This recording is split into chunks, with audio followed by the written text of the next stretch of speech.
अब आगे बढ़ते हैं और उस बड़ी डेवलपमेंट की तरफ चलते हैं जो हेडलाइंस बना रही है कि अगले हफ्ते अलास्का में मिलने जा रहे हैं अमेरिकन प्रेसिडेंट और रशियन प्रेसिडेंट, और मामला है यूक्रेन का। लेकिन इससे यूक्रेन आउट होगा, यूक्रेन की बारी बाद में आएगी। उन्होंने ट्वीट ज़रूर किया ज़ेलेंस्की ने कि वो काबिल कबूल नहीं समझते जो भी इसमें फार्मूला प्रेजेंट किया जाएगा। लेकिन स्टीव विटकॉफ का इससे पहले जाके मॉस्को में मुलाकात करना और फिर उसमें मुख्तलिफ मामलात का तय पा जाना। कल का आपका एनालिसिस ये कहता था कि जब दो बड़े मिलते हैं तो बैकग्राउंड में सारा काम मुकम्मल, होमवर्क मुकम्मल हो चुका होता है। तो इसे हम एक बहुत बड़ा ब्रेक थ्रू कह सकते हैं इन हालात में? नहीं, मैं नहीं समझता ब्रेक थ्रू कह सकते। अभी मैं सुन रहा था मार्क रूबियो बात कर रहे थे, इशारा किया कि हमने कुछ होमवर्क कर लिया है, जिसकी बात मैंने की। ठीक है, कुछ ना कुछ तो होमवर्क पहले किया जाता है।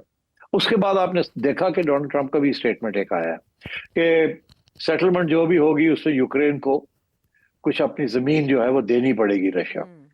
इसका ये मतलब है इसके ऊपर बिहाइंड द सीन्स अग्रीमेंट हो गई है कि अमेरिका को कोई प्रॉब्लम नहीं है जी। और रशिया अगर कहता है कि ये जमीन जो है ये अब हमारी है, यहाँ हमारी रेट चलेगी और यूक्रेन का हिस्सा नहीं रहेगी, तो इसके ऊपर सेटलमेंट हो सकती है। और ये डोनाल्ड ट्रंप ने इशारा कर दिया। अब बड़ी इंटरेस्टिंग बात यह है, दो तीन चीजें इसमें मैं कहना चाहूंगा। इसका मतलब है कहीं तो प्रोग्रेस तो हुई है। अच्छा। ये मार्क रूबियो ने जो बात की है, मगर इंटरेस्टिंग बात यह है कि दो, एक तो ये कि क्या रशिया का सिर्फ यही डिमांड है या और भी कोई डिमांड है जिसका भी जिक्र नहीं आया है, उसके ऊपर और बहस होगी। दूसरी बात यह है कि क्या ये भी जो है, अगर कम से कम इसके ऊपर अग्रीमेंट हो जाए तो क्या ये यूरोप और यूक्रेन मानेंगे इस बात को? तो ये दूसरा सवाल है, मैं भी जवाब देता हूँ। तीसरी इंटरेस्टिंग चीज ये है कि अलास्का के अंदर ये तय हुआ कि वहां हम मिलेंगे। हाँ। अब अलास्का जो है is technically part of United states, मगर अलास्का के साथ जो स्पेशल ट्रीटी है between the state of Alaska और अमेरिका, वो याद रहे कि अलास्का एक जमाने में रूस का हिस्सा था। रूस ने ये बेचा था अमेरिका को, तो उस वक्त के कोई टर्म्स भी, कंडीशंस भी इसकी सेट हुई थी। उसमें एक ये है कि अमेरिका के कुछ कानून है जो फेडरल गवर्नमेंट के, वो अलास्का के अंदर अप्लाई नहीं करते। फॉर एग्जांपल, वहां अगर अमेरिका चाहे तो किसी को एक्स्ट्राडाइट करके या क्रिमिनल प्रोसीडिंग्स उसके खिलाफ नहीं कर सकता। तो इसलिए पुतिन ने अमेरिका का हिस्सा जो कि रशिया ने दिया था वहां मिलने के लिए तैयार है, और वहां कोई क्रिमिनल प्रोसीडिंग्स किसी किस्म की पुतिन के खिलाफ नहीं हो सकती। तो इट्स सेफ प्लेस। दूसरी रिक्वायरमेंट ये होती है कि न्यूट्रल हो। अब ये इतना न्यूट्रल तो नहीं है, मगर कम से कम प्रोटोकॉल यहाँ ठीक ठाक हो सकता है। तो ये तीन कंडीशंस होती हैं, न्यूट्रलिटी, प्रोटोकॉल और सिक्योरिटी। तो मेरा ख्याल है ये सोचते हुए कि एक कंसेशन दी है रशिया ने कि ठीक है हम अलास्का में कर लेते हैं, यहाँ कतर में नहीं करते, यूएई में नहीं करते, अलास्का में कर लेते हैं। एंड ऑब्वियसली डोनाल्ड ट्रंप से देखे ना, वो अमेरिका आया था तो हमने बात की। सो ये बातें तो हो गई। अब आगे जो बात है कि क्या डील किस किस्म की होने जा रही है या हो सकती है या नहीं होगी। अब देखिए, डोनाल्ड ट्रंप के जो ऑब्जेक्टिव है, मकसद है, वो शॉर्ट टर्म है कि अभी कुछ हो जाए, अभी जल्दी से हो जाए, तो मुकम्मल हो जाए, एक अग्रीमेंट सीज फायर हो जाए, किसी तरीके से सीज फायर हो जाए। फिर मैं ये कह सकता हूं कि देखिए मैंने इंडिया पाकिस्तान का सीज फायर करा दिया, यूक्रेन का सीज फायर करा दिया, उधर आजरबाईजान और आर्मीनिया का मैंने जंगी रोक दी जो कि 150 साल से चल रही थी। अब तो मुझे नोबेल प्राइज मिलना चाहिए ना। और आज आपने देखा कि वो बैठे हुए थे उनके प्रेसिडेंट और प्राइम मिनिस्टर के साथ, आजरबाईजान के और आर्मीनिया के, और दोनों ने वो साइन वाइन कर रहे थे और बड़ी तारीफें हो रही थी और तालियां बज रही थी। तो और वहां उन्होंने, आजरबाईजान वालों ने तो ये भी कह दिया कि जी हम तो आपको नॉमिनेट करेंगे नोबेल प्राइज। अब जाते जाते मैं ये कह दूं कि नरेंद्र मोदी को भी कुछ समझना चाहिए कि डोनाल्ड ट्रंप चाहता क्या है। बहरहाल आज अगर नरेंद्र मोदी कह देना कि हम नॉमिनेट करने लगे हैं डोनाल्ड ट्रंप को फॉर नोबेल प्राइज, तो ये टैरिफ्स जो है ये 10% पे आ जाएंगे। लेकिन उन्होंने काफी देर नहीं कर दी, ट्रेन मिस नहीं कर दी ये कहने में। नहीं, ये ट्रेन कभी नहीं मिस होती सियासत के अंदर। अच्छा। देर आया दुरुस्त आया। अच्छा, तो अभी भी आप समझे कि नरेंद्र मोदी साहब भी सीखे कुछ इन लोगों से, पाकिस्तान से सीखे और इनसे सीखे। अब आइए कि क्या डील किस किस्म की हो सकती है। देखिए, मैंने कल भी कहा था कि पुतिन को तीन चीजें चाहिए। शॉर्ट टर्म की नहीं चाहिए, उसको लॉन्ग टर्म चाहिए। ट्रंप को शॉर्ट टर्म चाहिए। तो अब अच्छा। कैसे दोनों मिलेंगे? लॉन्ग टर्म में क्या चाहिए उसको? उसको चाहिए इमीडिएट ये जो 4 इलाके हैं इसको ये रशिया का हिस्सा बन जाए, यूक्रेन को तोड़ दे। जी। यूक्रेन नहीं। दूसरा ये कि आगे से कभी भी यूक्रेन नेटो का हिस्सा नहीं बन नहीं सकता। होगा। और तीसरी ये कि अगर रहता भी है तो अपने हथियार वगैरह नहीं होंगे इनके पास, डिसआर्म होगा। तो एक किस्म का बफर स्टेट बन जाएगा। अब मेरा ख्याल है कि ये तो बहुत मैक्सिमम डिमांड्स हैं। मेरा ख्याल है जो बात जहां सेटल हो सकती है फॉर द टाइम बीइंग वो यही हो सकता है कि ये जो 4 इलाके हैं ये यूक्रेन दे दे रशिया को, और एक पीस डील हो जाए जिसमें कुछ और भी इश्यूज बन जाए ताकि ये मामला जो है आगे बढ़े। अब डोनाल्ड ट्रंप की यही कोशिश है कि शॉर्ट टर्म में सीज फायर करके और रशिया को ये इलाके दिलवा दिए जाए, मगर मेरा ख्याल है यूरोपियंस नहीं मानेंगे।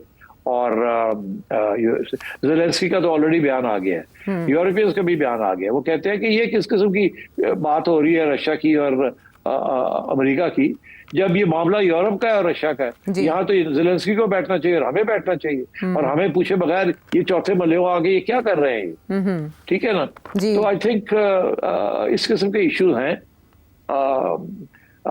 ये आसान नहीं होगा ज़ेलेंस्की को समझाना और उनसे बात करवानी, और मैं नहीं समझता कि इस पे कोई लंबी चौड़ी कामयाबी होगी इस मीटिंग में, जब तक यूक्रेन के ये 4 हिस्से या वो कॉन्कर नहीं कर लेता, क्योंकि पुतिन बहुत करीब है यूक्रेन को डिफीट करने में। या तो यूक्रेन अपनी फोर्सेस वहां से पुल करे और रशिया कंट्रोल ले ले, इसके ऊपर आगे बात बढ़ सकती है। मगर अगर यूक्रेन अब ये तैयार नहीं है ये करने को, तो फिर क्या होगा? फिर ये होगा, मैं आपको बता दूं, डोनाल्ड ट्रंप जो धमकियां दे रहा है, डोनाल्ड ट्रंप ये कह रहा है कि हम यूक्रेन को हथियार भी देंगे, पैसे भी देंगे, और ये लड़ाई जारी रहेगी। और इस वक्त तो हथियार कम किए हुए, एम्यूनिशन वगैरह कम हुआ है। सो अभी तो अमेरिका अपने कॉन्ट्रीब्यूशंस नेटो को कम कर दी, मगर यूरोपियन नेशंस को कहा आप पैसे दें और जल्दी करें, एंड सो ऑन। तो आई थिंक मेरा नहीं ख्याल एनी मेजर ब्रेक थ्रू होगी ये, मगर ये जरूर हो सकता है कि तजवीज़ ये दी जाएगी कि दोनों साइड्स अग्री करते हैं कि ज़ेलेंस्की और यूक्रेन जो है और नेटो जो है, वो जो रशिया के जो कंसर्न्स हैं कि नेटो रशिया के खिलाफ नहीं है, और ज़ेलेंस्की जो है वो हमारे इलाके जो है रशिया के उनको वापस मिल जाएंगे, और रशिया की तरफ से ये एश्योरेंस या गारंटी मिलेगी कि हम बिल्कुल, हमारा कोई इरादा नहीं है यूरोप की तरफ बढ़ने का, हमारा कोई इरादा नहीं है कि हम यूक्रेन को हजम कर ले सारे का सारा, यहाँ तक कि अगर यूक्रेन को इंटरनेशनल प्रोटेक्शन मिलती है इसके बाद तो हमें उससे भी कोई इतराज नहीं है। मगर नेटो जो है ना, NATO is directly against Russia, हम इसको बफर जोन बनाना चाहेंगे। तो इस किस्म की बातें अब होंगी। अभी तो यूरोप वालों ने बोला नहीं है, वो भी बोलेंगे।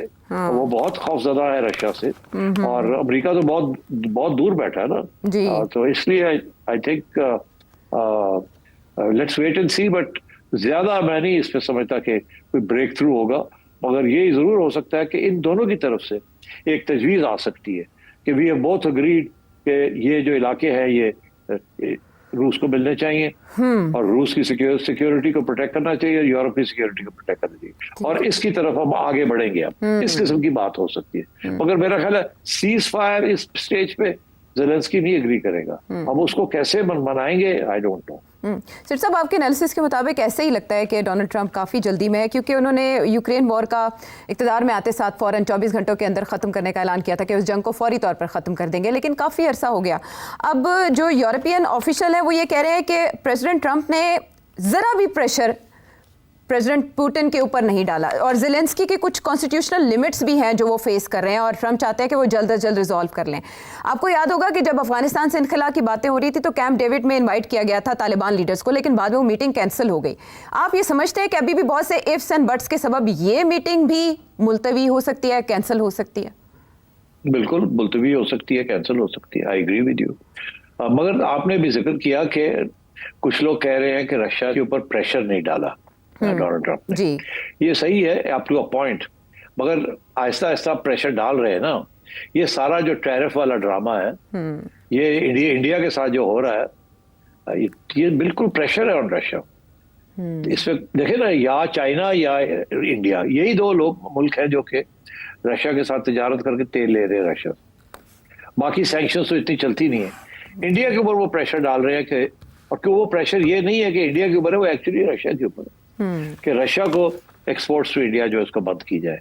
और इसीलिए मैं आपसे ये कहा था कि जब ये यूक्रेन वाला मामला सेटल हो जाएगा between Donald Trump and Russia, तो इंडिया वाला मामला भी डोनाल्ड ट्रंप पर खत्म हो जाएगा और नरेंद्र मोदी साहब चुप करके बैठ जाएं। कोई इधर उधर भटकने की जरूरत नहीं है, कभी इधर जा रहे हैं कभी उधर जा रहे हैं, कोई फायदा नहीं इसका, चुप करके बैठे और आप देखिएगा कि जैसे ही ये मामला तय होता है तो आपसे भी प्रेशर हट जाएगा। और इन द मीनवाइल अगर आप उनको नॉमिनेट कर देंगे तो जल्दी हो जाएगा काम आपका। मुफ्त मशवरा है सेठी साहब की जानिब से। बहरहाल बहुत से अगर मगर हैं मौजूद, लेकिन सेठी साहब के मुताबिक ये ब्रेक थ्रू नहीं होगा, डेवलपमेंट हो सकती है, पेशरफ्त हो सकती है। तो देखते हैं अगले हफ्ते तक क्या कुछ होता है।